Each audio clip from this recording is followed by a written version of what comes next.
La Caisse d'épargne Île-de-France, fière de soutenir toutes les femmes, vous présente Sud Radio. Parlons femmes, Judith Belair. Bonjour et bienvenue dans Parlons femmes, parlons vrai, parlons femmes ensemble, femmes et hommes confondus pour toutes les femmes avec vous sur Sud Radio. Léa Waterhouse a créé Philomène la danse, c'est un podcast exclusivement dédié aux femmes philosophes et puis elle continue sur sa lancée avec un livre, Philosophesse et autres outsiders de la pensée, c'est sorti chez Delva. Et oui, comme hélas dans nombre de domaines, la philosophie a longtemps été réservée à une élite masculine occidentale. Et donc vous Léa, vous avez suivi pas à pas les voies féminines, oui. Et puis aussi votre grand-père philosophe lui-même, et vous nous réinjectez une bonne dose de féminité, ça fait du bien. Bienvenue dans Parlons femmes. Merci Judith. Avec plaisir. Sud Radio, Parlons femmes, Judith Belair. Alors parlons vrai quand on parle vrai, on parle femmes sur Sud Radio, au risque de me répéter Léa Waterhouse. Alors quel mot ou quelle image vous vient spontanément quand on vous parle de féminisme ? Eh bien, quand je pense au féminisme, je pense à une image dans laquelle il y aurait beaucoup de femmes différentes, de différentes époques, de différentes origines. Alors, je sais pas, pourrait y avoir une lycéenne aujourd'hui qui refuse de se taire, une poétesse soufie du XIIe siècle, une ouvrière du textile du XIXe siècle. Et elles sont toutes ensemble et elles ont un même message, une même voix. Et pour moi, c'est ça le féminisme. Et c'est quoi le message alors ? Le message, c'est protégeons la femme, battons-nous pour l'égalité des sexes. C'est un truc qui vous touche tout particulièrement, vous, ça, Léa, hein ? On le sent quand on vous lit. Oui, c'est quelque chose qui m'anime énormément. Alors, si vous pouviez supprimer un seul stéréotype qu'on entend sur les femmes, avec un petit claquement de doigts, comme ça serait lequel ? Il y en a beaucoup. Celui qui vous dérange le plus ? Celui qui me dérange le plus, c'est l'idée que la femme est hystérique. Voilà, c'est... Parce que les hommes, ils peuvent l'être aussi, paraît. Paraît-il. Bah oui, ce serait pas très étonnant d'ailleurs, parce qu'on a tous finalement la même sensibilité. En fait, ça dépend pas du genre, mais c'est un stéréotype qui a la vie dure, parce qu'il date quand même. Ça date d'Hippocrate, qui nous disait que les femmes sont instables émotionnellement à cause de leur corps. Enfin, l'hystérie, c'est Freud, hein. Alors oui, ça a été théorisé après par Freud, mais il y a cette idée de l'instabilité émotionnelle à cause de l'appareil génital féminin. Et en fait, non seulement les femmes finissent par adhérer à ce stéréotype, donc c'est dramatique, mais en plus, c'est vraiment un stéréotype qui est utilisé pour discréditer les femmes intellectuelles et en politique. Et j'ai cette image d'une scène qui m'avait beaucoup marquée à la télévision. C'était Nicolas Sarkozy, lors d'un débat contre Ségolène Royal, donc ça devait être en 2007, qui avait dit à la télé nationale à Ségolène Royal « Je ne sais pas pourquoi Madame Royal, d'ordinaire si calme, a perdu ses nerfs ». Et en fait, la phrase, elle passe complètement inaperçue, mais quand on l'analyse, qu'est-ce que ça veut dire ? Qu'une femme, il faut qu'elle soit calme, subordonnée, et que même quand elle candidate à la plus haute fonction de l'État, si elle ne reste pas dans ce cadre-là, elle est taxée de folle, d'hystérique, elle perd ses nerfs. Donc c'est grave finalement, parce que ça la discrédite, Madame Royal, qui a très bien répondu d'ailleurs, elle a dit « je perds pas mes nerfs, je suis en colère ». Et elle avait raison de l'être. Donc j'aimerais bien qu'on laisse les femmes vivre intellectuellement, politiquement et sans les ramener à leur corps. Est-ce que vous ne pensez pas que les femmes prêtent un peu le coup aussi à tous ces préjugés parfois ? Complètement, parce qu'on finit par adhérer à nos propres stéréotypes. Et, je prends l'exemple du mot philosophesse. Il y a des femmes parfois qui me disent « non, philosophe, ça fait plus sérieux ». Il n'y a absolument aucune raison que de masculiniser un mot, de parler d'une femme au masculin, ça fasse plus sérieux. Mais en fait, c'est normal de penser ça, puisqu'on nous dit tout le temps que... le masculin est le sexe fort, le sexe noble, donc on finit par adhérer à ce qu'on entend toute notre vie, oui. Alors d'aucuns vous diraient que c'est aussi parce que c'est plus joli philosophe que philosophesse, tout simplement. Alors je pense que l'argument de l'esthétique, pour moi, il est bidon. D'accord. Bidon. On ne peut pas dire qu'un mot féminin est moche. D'ailleurs, on ne dit jamais qu'un mot masculin est moche. Non, c'est parce qu'on a l'habitude de l'entendre. C'est ça, exactement. En fait, un mot n'est jamais moche. C'est juste qu'il est peu usité, en fait. On l'entend mal. Et je pense que le mot week-end a dû mettre beaucoup de temps avant d'être accepté. Là, on aurait pu utiliser un peu l'argument esthétique parce que c'est un mot anglais, c'est même pas français. Pourtant, aujourd'hui, on ne se pose même pas la question. Sur les anglicismes, effectivement. Voilà. Qu'est-ce qui fait quelle mesure concrète dans le droit des femmes a vraiment changé la donne, si elle l'a changé pour vous ? L'accès à la contraception. Ça, c'était une révolution silencieuse absolue dans la société, parce que le fait qu'une femme puisse décider si elle veut un enfant, quand elle veut un enfant, reprendre le pouvoir sur son corps, sa santé, son temps, ses études, ça a aussi redéfini les rôles sociaux, en fait, de genre. Donc ça, c'était une très grande révolution pour moi dans le droit de la femme. Et qu'est-ce qui vous agace, s'il y a quelque chose qui vous agace dans le féminisme d'aujourd'hui ? Alors, ce qui m'agace dans le féminisme d'aujourd'hui, c'est que, un peu comme les meilleurs groupes de rock, les féministes ont fini par s'éclater, en fait, parce qu'on a d'un côté, aujourd'hui, les féministes universalistes et les féministes intersectionnelles. Et donc, les universalistes, elles pensent que la femme est un groupe homogène, que la femme, il n'y en a qu'une, elle est pareille, on est toutes pareilles. Les féministes intersectionnelles prennent en compte le fait qu'une femme peut être doublement, triplement discriminée si jamais elle fait racisée. Voilà, elle fait partie d'une minorité ethnique de genre sexuel. Et vous adhérez à quoi, vous ?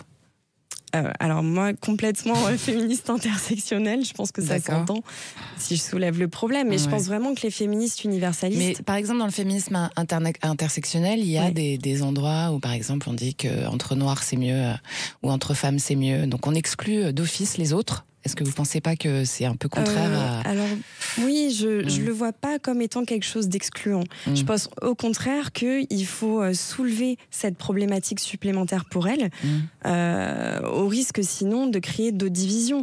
Par exemple, les féministes universalistes, elles n'ont pas du tout aidé la condition des femmes racisées au travail. Et alors, je peux vous dire la même chose, quid des femmes israéliennes ? Les femmes féministes intersectionnelles, elles n'ont pas adhéré du tout à la cause des femmes israéliennes après le 7 octobre. C'est bien le problème, en fait, c'est de dire qu'on a un espèce de morcellement. Alors, les femmes sont toutes pareilles, ou alors on est féministe, mais pas pour toutes les femmes et à la même échelle. Et ça, c'est pas recevable. Donc vous êtes plutôt universaliste, vous, en fait ? Non, intersectionnelle. Vous êtes sûre ? Allez, je sais que vous l'aimez pas beaucoup, mais je vais la citer quand même. Simone de Beauvoir nous disait dans Le Second Sexe, on ne naît pas femme, on le devient. Vous allez nous dire après pourquoi vous l'aimez pas. C'est quand la première fois que vous l'êtes devenue, vous, femme, Léa Waterhouse ? Si vous l'êtes devenue déjà, peut-être ? Oui. Alors, je pense qu'il y a un moment où j'ai réalisé que j'étais une femme, et après, il y a un moment où j'ai apprécié être une femme. Le moment où j'ai réalisé, j'avais 21 ans, et j'étais avec mon premier copain qui était tout à fait délicieux, très charmant, et qui était un peu plus âgé que moi. Il me demandait, en fait, à l'issue de mes études, combien avoisinerait mon premier salaire. Et quand je lui ai dit, il m'avait répondu « mais c'est plus que moi ». Et j'avais pas du tout les mêmes préoccupations à 21 ans que maintenant. Et en fait, j'avais pas compris, j'étais très confuse de ce qu'il disait, parce que pour moi, c'était un non-sujet d'être une femme. Et c'est le moment, quand il a dit ça, où j'ai réalisé que c'était un sujet, que c'était attendu de lui, de gagner plus que moi, de subvenir aux besoins de ses enfants, de sa femme. Donc ça, c'était tristement le moment où j'ai réalisé que c'était un sujet d'être une femme.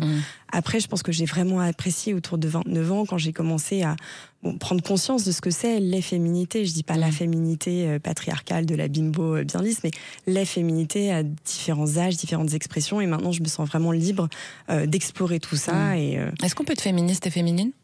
Bien sûr. Parce que dans les féministes intersectionnelles dont vous nous parlez, il y en a beaucoup qui prennent les attributs des hommes, justement. Oui, c'est ça. Je pense que dans chacun fait ce qu'il veut, c'est ça ? Voilà, c'est ça. Chacun fait ce qu'il veut. Et puis, même dans les féminités, on peut inclure aussi les personnes qui sont transidentitaires, des hommes queer qui sont pleins d'aplomb. Vous incluez les hommes queer pleins d'aplomb dans les femmes, vous ? Dans les expressions de la féminité, oui, je pense. Ça, c'est vraiment un langage de la nouvelle génération. Excusez-moi, ça me perturbe un peu. Alors, dans Philosophes, vous nous démontrez avec esprit, et d'ailleurs une certaine rigueur, l'image traditionnelle du philosophe, qui est donc l'homme blanc, barbu en général, en toge, en costume de tweed. Et l'idée, c'est qu'en fait, ce que vous dites, c'est qu'on a volontairement laissé dans l'ombre les femmes philosophes, et aussi celles issues des minorités, puis les penseurs en général qui sont issus des minorités. Vous les mettez dans le même panier. Oui. D'accord. Oui, je pense complètement. Pourquoi ? Parce que la philosophie, c'est un ensemble d'outils pour mieux apprendre à se comprendre, à vivre avec le monde. Et si ce sont des outils qui ont été façonnés que par des hommes blancs pour des hommes blancs, il y a tout un tas de personnes à qui ça ne va pas parler. Donc ça comprend les femmes. Vous pensez que Socrate, il parle aux hommes blancs ? Oui, je pense. D'accord. Complètement. Ok. Oui. Et je pense que, alors, tout dépend des sujets, mais en tout cas, il y a nécessairement des sujets qui n'ont pas été traités parce qu'ils n'étaient pas concernés, en fait, par les philosophes masculins, élitistes. La philosophie s'est privée de tout un tas de sujets qui a été très bien pensé par des philosophesses, mais également d'autres minorités, oui. Ouais.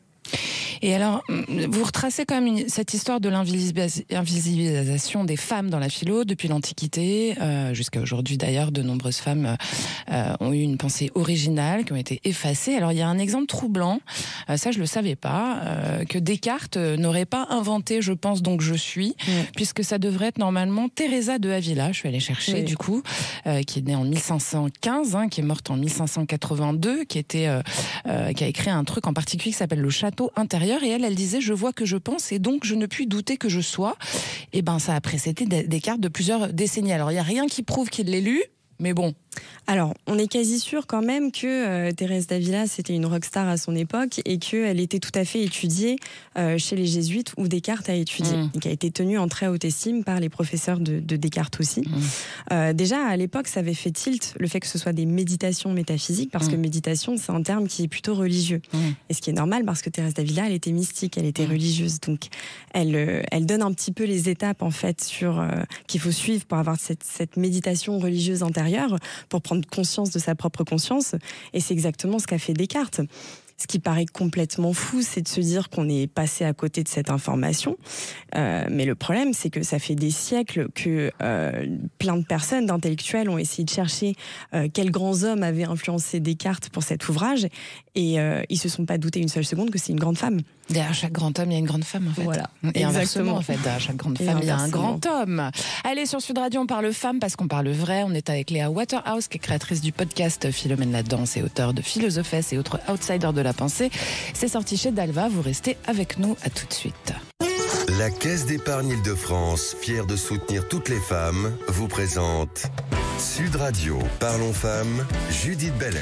Bienvenue dans Parlons femmes sur Sud Radio, l'émission qui dépoussière le féminisme pour en faire un terrain d'union entre femmes et hommes au nom de l'égalité. Aujourd'hui, vous écoutez Léa Waterhouse, qui est créatrice du podcast Philomène la danse, qui est exclusivement dédié aux femmes philosophes, philosophesses donc, et auteur de Philosophesse et autres outsiders de la pensée. C'est sorti chez Dalva. Alors avant qu'on continue, Léa, je voudrais quand même que vous nous expliquiez pourquoi vous n'aimez pas Simone de Beauvoir, qui a tant fait pour nous. Alors, Simone de Beauvoir, alors déjà, je pense pas qu'elle ait tant fait pour nous. Je pense qu'elle n'a rien inventé et qu'il y a beaucoup d'autres personnes avant elle qui ont écrit des ouvrages et des idées qui se rapprochaient du deuxième sexe.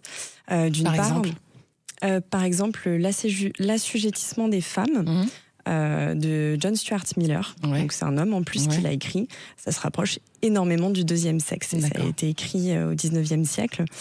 Mais voilà, en tout cas, donc elle a eu tout un tas de comportements qui étaient extrêmement déviants après dans sa vie privée et même publique, parce qu'elle a été radiée quand même de l'éducation nationale.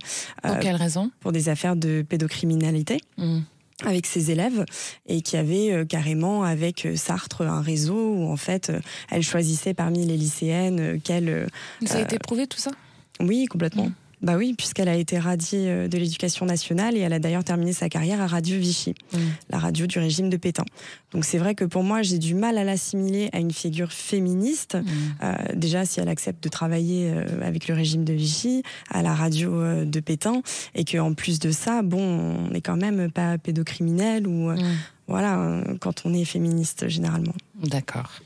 Alors, ce que vous nous racontez, c'est que ces femmes en question qui ont été invisibilisées, elles ont souvent pensé avant les hommes célébrés. Donc, elles se sont fait piquer leurs idées, en fait.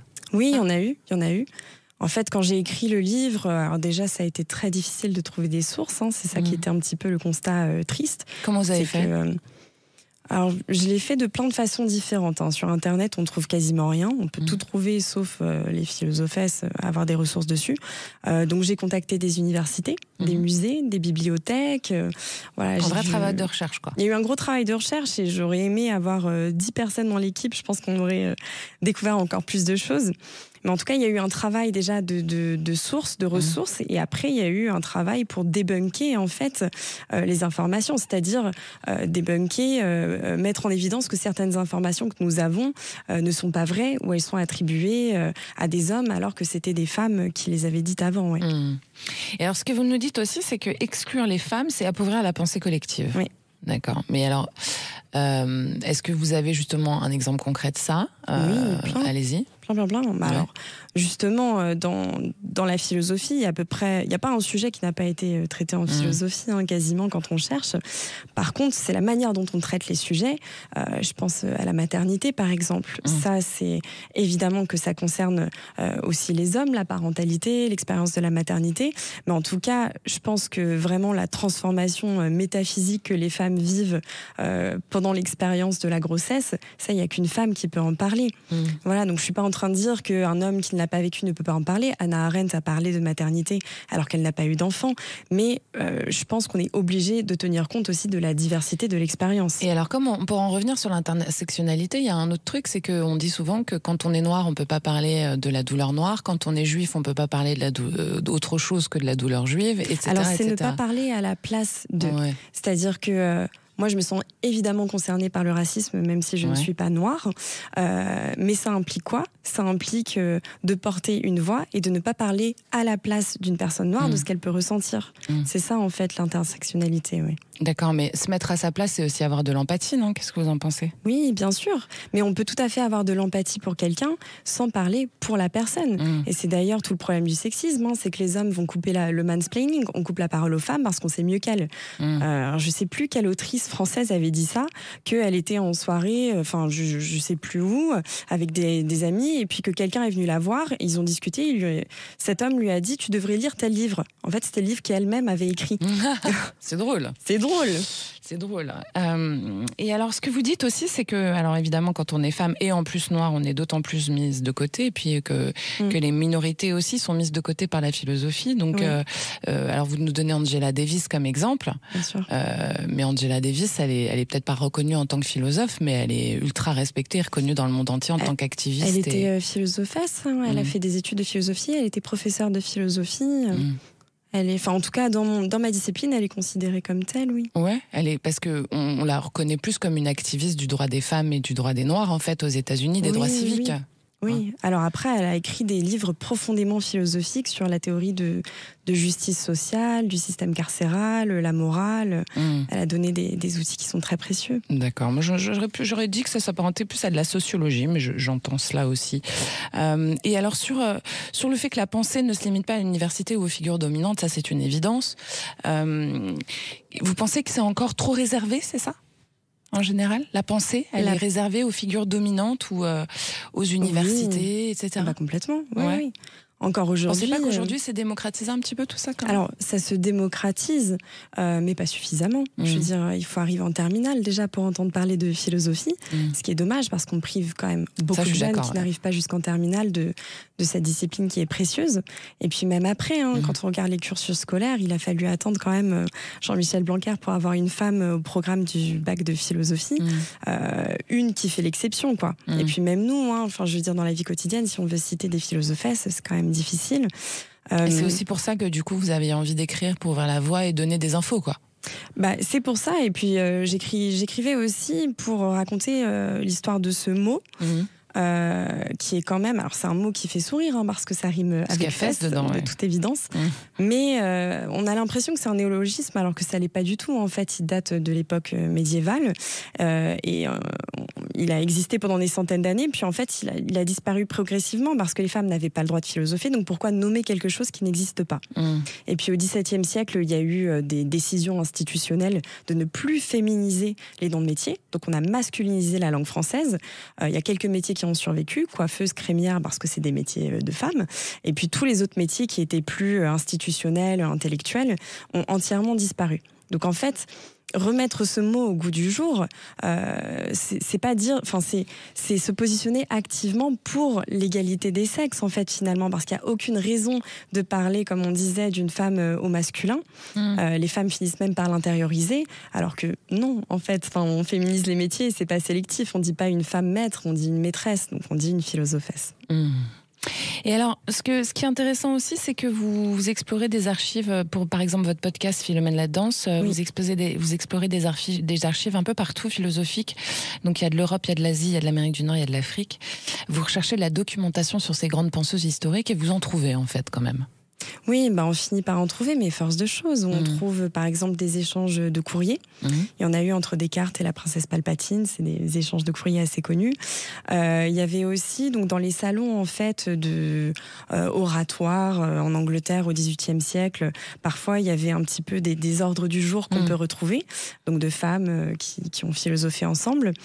Qu'est-ce qu'on trouve d'autre ? On trouve des hommes qui ont cité des femmes quand même. Par exemple Leibniz qui a cité sa professeure qui était Marie Astel. Et c'est comme ça en fait. Alors heureusement qu'il y a beaucoup d'hommes aussi qui ont documenté ça finalement. Donc comme quoi finalement l'invisibilisation elle peut vite changer à partir du moment où les gens s'attellent au sujet. C'est ça que vous voulez nous démontrer aussi, non ? Oui, exactement. Si on sort un petit peu, si on met cette casquette d'archéologue et qu'on déterre un petit peu, on trouve les vestiges. Ce qui est dommage, c'est que ces vestiges ne sont pas accessibles et ne sont pas utilisés aujourd'hui pour enseigner la philosophie non plus. Vous avez fait de la philo ? Alors non, moi j'ai une formation médicale. Alors on étudie aussi quand même... Vous êtes pédiatre aussi, c'est ça ? Non, je suis orthophoniste en gastropédiatrie. D'accord, parce que j'ai vu que vous étiez dans le secteur médical entre la pédiatrie et l'écriture. Oui, c'est ça. Je m'occupe des troubles d'oralité alimentaire des enfants. D'accord. Des petits qui ont du mal à s'alimenter. Et puis, alors après, dans le cursus, quand même, on parle de déontologie, on parle de Paul Ricoeur qui nous parle de l'éthique soignante. Donc, on a un petit peu ces pensées aussi sur l'empathie, comme vous disiez, notamment, pour être un bon praticien. Et puis après, c'est mon grand-père qui est philosophe et qui a un peu fait naître aussi... qui vous a donné envie. Voilà, de la discipline. Si vous aviez un souhait ? Mon souhait, ce serait de ne plus écrire pour améliorer la condition des femmes, mais d'écrire des romans pour enfants. On m'a dit ça la dernière fois. Mon souhait, c'est que votre émission disparaisse. Ouais, voilà, c'est à peu près ça. Je trouve ça génial.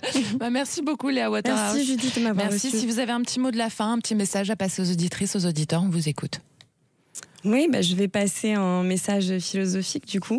Ne restez jamais figé, surtout en ce moment, dans vos opinions. Restez toujours ouvert à l'écoute. Même moi, tout ce que j'ai dit aujourd'hui, peut-être que dans 10 ans, je réécouterai et je me dirais mais je suis pas du tout d'accord. J'espère que je vous ferai changer d'avis un jour. C'est bien. Allez, merci beaucoup.